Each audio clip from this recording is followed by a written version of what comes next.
একটি রহস্যময় রাত। শোন, এই গল্পটা বলার পর তোর গায়ে কাটা দিতে পারে, কিন্তু সত্যি নাকি মিথ্যে সেটা বলবি তুই। রাত তখন প্রায় 12টা। আমি মোটামুটি ক্লান্ত হয়ে বাসায় ফিরছিলাম। রাস্তা শূন্য, বাতাসটাও কেমন যেন থমথমে লাগছিল।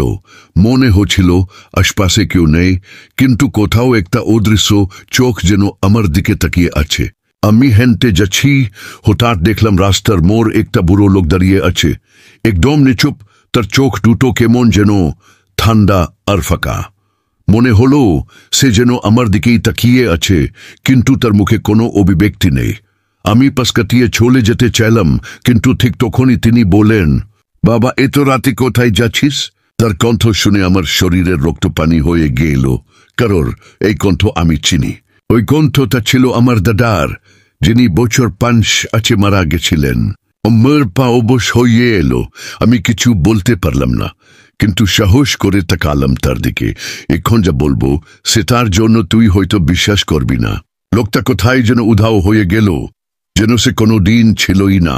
তুই যদি বলিস আমি ঘরের মধ্যে ছিলাম, তাহলে একটা প্রশ্ন করি, আমি যদি ভুল দেখে থাকি, তাহলে আমার পায়ের নিচে ওনার লাথির চিহ্ন এল কোথা থেকে? আমি নিঃশ্বাস নিতে পারছিলাম না, বুক ধরফর করছে। ঠান্ডা বাতাসের ঝাপটা যেন হাট পর্যন্ত কাঁপিয়ে দিচ্ছিল।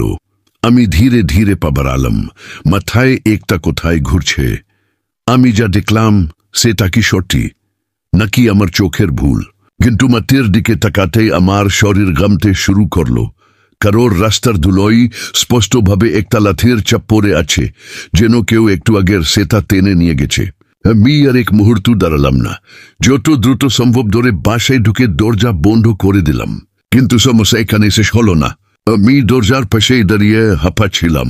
হঠাৎ এখানে এলো একটা শব্দ, ঠক ঠক ঠক। কেউ যেন দরজার বাইরে ধীরে ধীরে লাঠি থুকে হাঁটছে। আমার শিরের বাইরে ঠান্ডা স্রোত বয়ে গেল। ঘড়ির দিকে তাকালাম, রাত 12:30। শব্দটা থেমে গেল। আমি বললাম, হয়তো ভুল শুনলাম, হয়তো বাতাসে কোনো কিছু পড়ে গেছে। কিন্তু ঠিক তখনই দরজার ওপাশ থেকে আসলো ফিসফিসে একটা গলা, বাবা, দরজা খুলবি না? আমার পুরো শরীর জমে গেল, কারণ এটাই তো দাদার প্রিয় কথা ছিল। যখনই আমি দরজা খুলতে দেরি করতাম, আমি আর দেরি না করে জানালার কাছে গেলাম বাইরে। বাইরে তাকিয়ে যা দেখলাম সেটা বলার মতো না। জানালার সামনে একটা লম্বি ছায়া দাঁড়িয়ে আছে, কিন্তু কেমন যেন আশ্চর্য ব্যাপার, ওই ছায়া তার কোনো ঠিক মতো আকৃতি নেই। মানুষের মতো, কিন্তু আবার মানুষ না। বাতির আলো অল্প আলো অন্ধকার, তাই ঠিক মতো বুঝতে পারছিলাম না।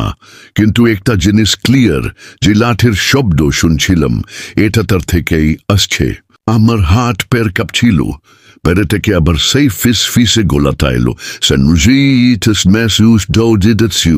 বাবা, দরজা খুলবি না?